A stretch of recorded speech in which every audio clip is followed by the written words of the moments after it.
사랑의 하나님 우리 아버지 감사합니다. 부조들의 생애를 오늘도 이 말씀을 통해서 보게 하시고 그들의 발자취 앞에 우리를 인도해 주시니 참으로 감사를 드립니다. 아무리 생각해도 이 부조들의 발자취는 우리에게는 길이 되고 또 지침이 되고 또 거울이 되는 듯합니다.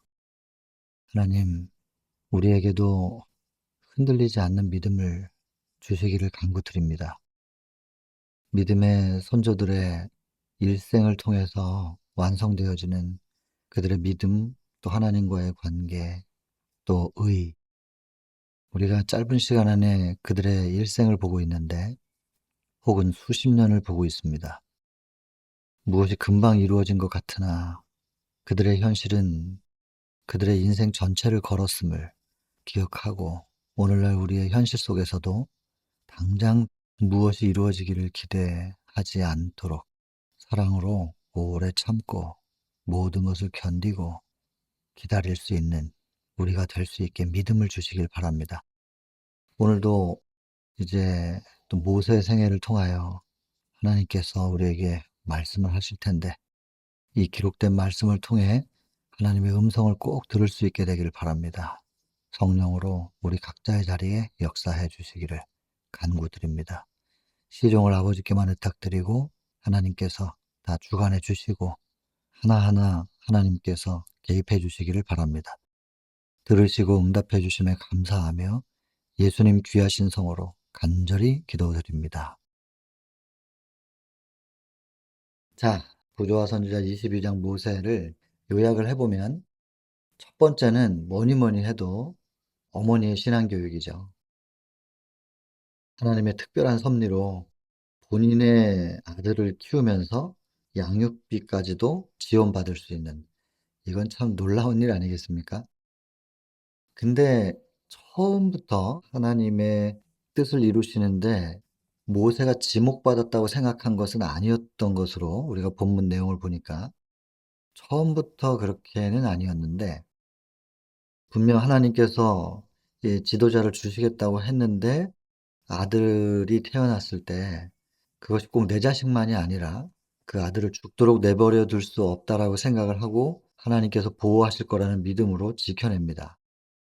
그렇게 시작을 했는데 훗날 보니 '아, 하나님께서 이 모세를 내 아들을 선택해 주셨구나.' 이렇게 알게 되는 것으로 본문에 적혀 있죠. 그렇다면 저는 이런 생각도 해 봅니다. 모세를 모태에서부터 하나님께서 선택하신 것일까? 아니면 그 부모의 믿음을 보시고 모세를 그렇게 지도자로 성장시키신 것일까? 그런 생각도 해 보게 됩니다. 그런데 이런 부모가 아니었으면 모세는 이스라엘 지도자로서의 신앙 교육을 받지를 못했겠구나라는 생각이 들고, 그래서 부모의 신앙과 믿음이 모세가 선택받은 하나의 조건이 될 수도 있었겠다라는 생각을 해 보게 되었습니다. 그만큼 이 챕터에서의 첫 번째는 부모의 가정 교육을 대단히 중요하게 강조합니다. 그래서 특별히 어머니들의 신앙 교육을 이렇게 강하게 강조를 하고 있습니다. 그것이 첫 번째이고 본문에서 이제 우리가 읽어 보겠지만, 그리고 이제 12살에 왕궁으로 옮겨지지 않습니까?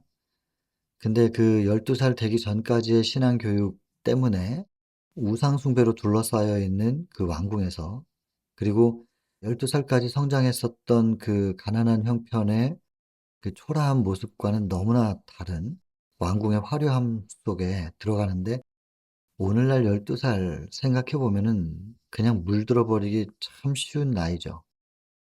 가난을 좋아하는 사람은 없으니까요. 그런데 그 왕궁에 모든 것이 풍요로운 그런 곳에서 그냥 물들어 버리기 참 쉬운 나이일 텐데 모세는 그렇지 않습니다. 버텨내는데 그 버텨내는 것이 12살까지의 그 신앙 교육 때문이었다고 기록을 하고 있죠. 그렇게 모세가 성장을 하고 근데 굉장히 뛰어난 사람이 되죠. 뭐 지력은 지상에서 가장 승한 사람이었고 나중에는 이제 그의 온유가 지상에서 가장 승했다 이렇게 민수기 12장 3 절에 기록을 하고 있지만 그전에 애굽에 있을 때는 지력이 가장 승했고 특별히 군사 지도력에 있어서는 탁월한 재능을 보입니다. 왜냐하면 모세는 계속 거기에 집중을 했으니까. 하나님께로부터 명령을 받았어요. 하나님께서 너를 사용하셔서 이스라엘 백성들을 구원해 낼 것이다. 사명을 받았고 이스라엘의 장로들에게도 모세를 통해서 하나님께서 역사하실 거라는 것을 천사들이 전달해 주었죠. 그래서 이스라엘도 알고 있었고 모세도 알고 있었던 거죠. 그런데 거기까지만 알려준 거예요. 그러니까는 모세는 혼자 상상을 하는 거죠. '내가 어떻게 이스라엘 백성들을 구원해 낼까?' 아무래도 군사 이스라엘 히브리 족속을 군대로 편성을 해서 내부적으로 이제 하나의 반란을 일으켜서 뭐 정부를 뒤엎는 그런 생각을 했죠. 그래서 그 분야에 하나님께서 주신 재능을 군사 지도력에 집중시켜 가지고 개발시킨 거죠, 모세가. 그렇게 뛰어난 사람이 되었고 사실 친자가 아닌데 모세에게 왕권을 주려고 하거든요. 그런 걸 보면은 모세가 얼마나 뛰어난 사람이었는지 알 만하죠. 그래서 바로 왕이 모세에게 왕권을 넘기려고 그렇게 생각을 했었단 말이에요. 근데 인제 조건이 하나 있죠. 우상에 대한 인제 사제가 돼야 되는데 왕권은 정치력도 갖고 있지만은 당시에는 인제 종교 지도자로서의 역할도 해야 되기 때문에 사제가 돼야 되는데 그거를 이제 모세가 거부하는 겁니다. 그랬을 때 공주가 모자지간에 이 관계를 끊겠다고까지도 협박을 하는데도 모세가 그것을 받아들이지 않고 그리고 사제가 되기 위한 교육을 받을 때 성실하게 그 교육에는 참석을 해 주지만 끝내 인제 받아들이지는 않는 그 과정 속에서 이 우상이라고 하는 것이 인간이 만든 건데 이걸 신이라고 섬기는 것이 합당하냐.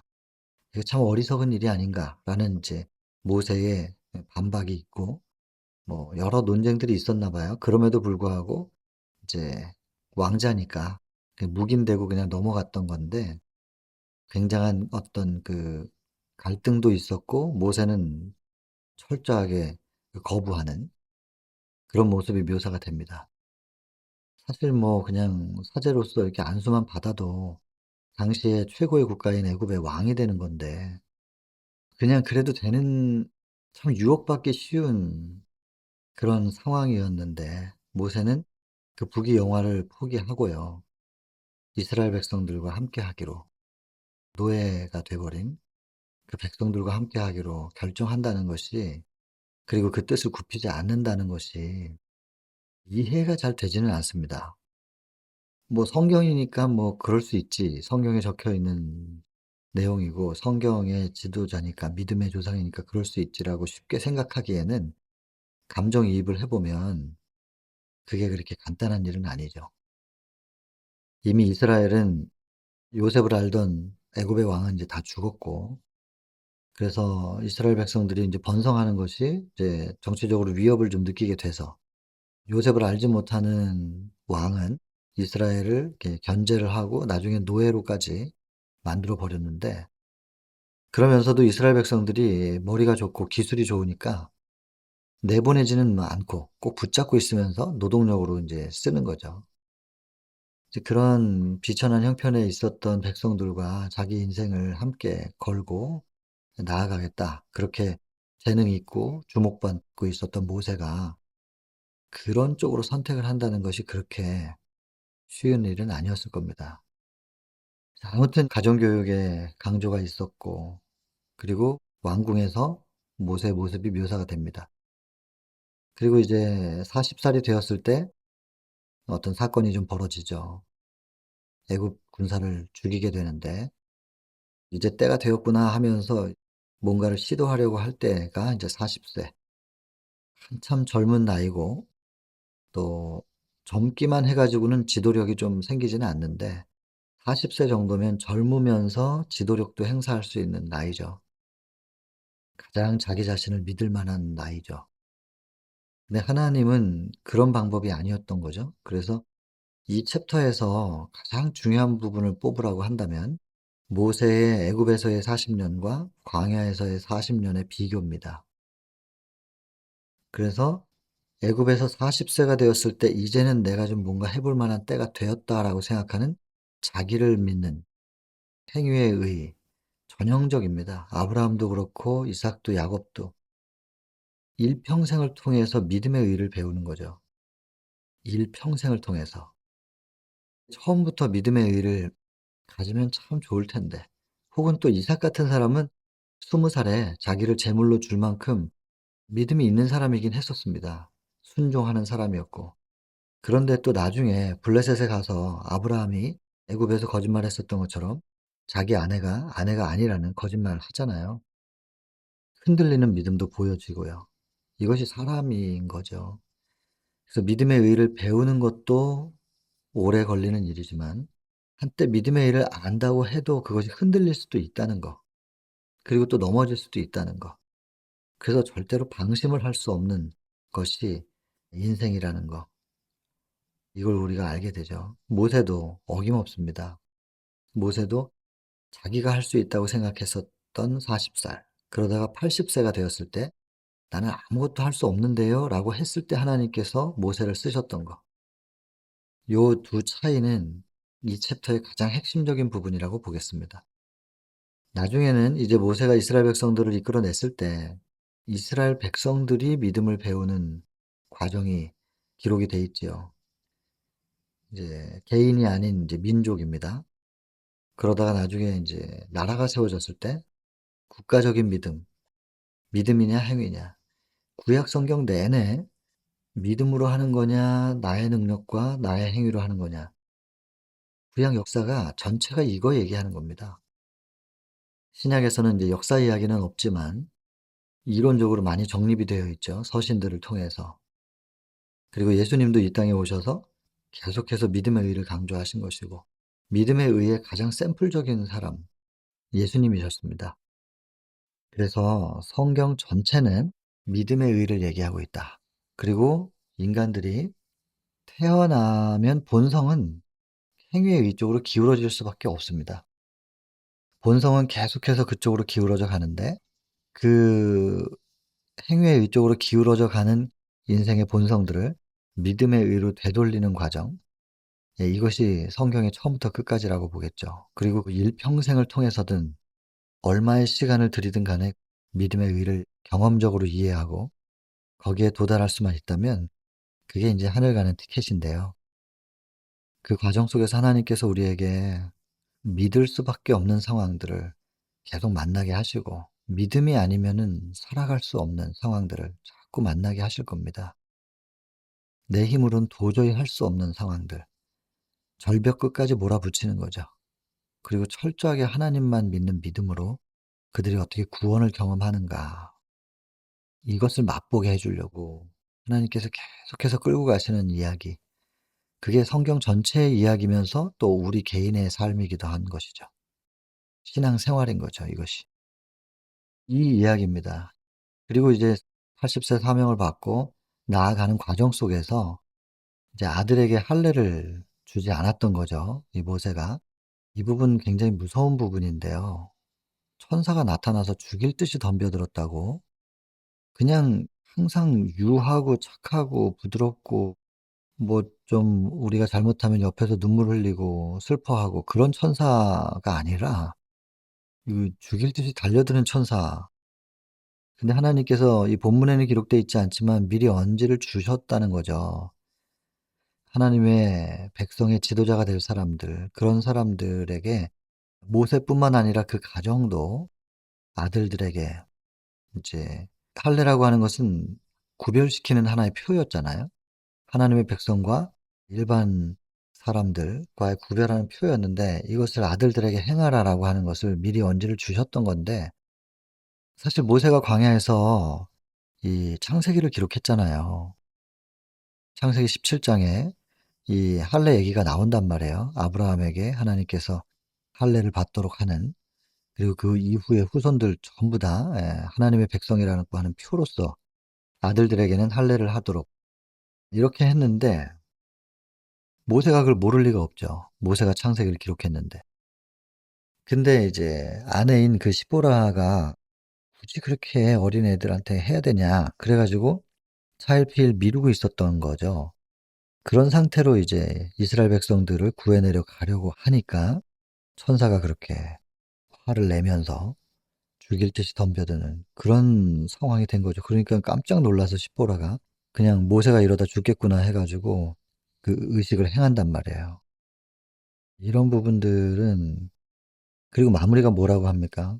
마지막 때 하나님께서 우리를 보호하실 수 있으려면 우리가 하나님께서 주신 그 지침을 이행해야만 한다는 것이죠. 그래서 이제 말세에 여러 가지 질병들이 퍼질 텐데 애굽에 내린 10 개의 재앙이 있지 않습니까? 그 재앙 가운데서 이스라엘 백성들은 보호를 받기는 했지만 훗날 하나님께로부터 그 애굽에 내렸던 재앙 같은 그런 재앙들이 이 땅에 내릴 텐데, 이제 예수님 재림 직전에 우리가 하나님께서 주신 지침을 준수하고 있을 때 보호를 받는다는 거죠. 그중에 하나가 음식물 개혁입니다. 음식의 개혁이 이루어지지 않은 사람들은 이 땅에 질병의 재앙들이 내릴 때 질병에 걸릴 수밖에 없는 것이고요. 근데 하나님께서 우리에게 주신 음식 개혁과 인제 생활 개혁, 이제 건강 기별이 있잖아요. 그 기별대로 살아가는 사람들은 우리가 그 기별을 지켰기 때문에라기보다도, 물론 그게 분명히 영향이 있지만 하나님께서 보호하실 수 있는 자리에 있는 거라는 것입니다. 그런 걸 생각할 때 확실히 이 마지막 때 이 땅에 재앙이 오기 전 우리의 삶이 여러 분야에서 정말 이 개혁되어 져야 되는, 이게 성소정결이잖아요. 성소정결은 우리에게 개혁을 요구하거든요. 근데 이 개혁이 내 의지대로만 되는 게 아니기 때문에, 그래서 믿음의 의가 필요한 것이고, 믿어서 우리가 개혁이 되어지고 성소정결이 되어지는 경험, 믿고 우리는 시도하는 것이고요. 그랬을 때 하나님께서 능력을 더하셔서 우리를 바꿔주시는 건데, 이걸 지금 시간이 있을 때 반드시 이뤄내야 된다라는 부분이죠. 지금 이 은혜의 시기 때 하지 않으면 나중에는 참 이 굉장한 극기가 필요한 상황 속에서 여러 가지 어려움 속에서 이걸 해내야 되니까 지금 이것이 이루어져야 될 텐데, 그리고 이걸 저와 제 가정과 또 우리 선교회 식구들, 그리고 이 재림교회를 향하여 빨리 외쳐야 될 텐데 점점 자꾸 무너져 가거든요.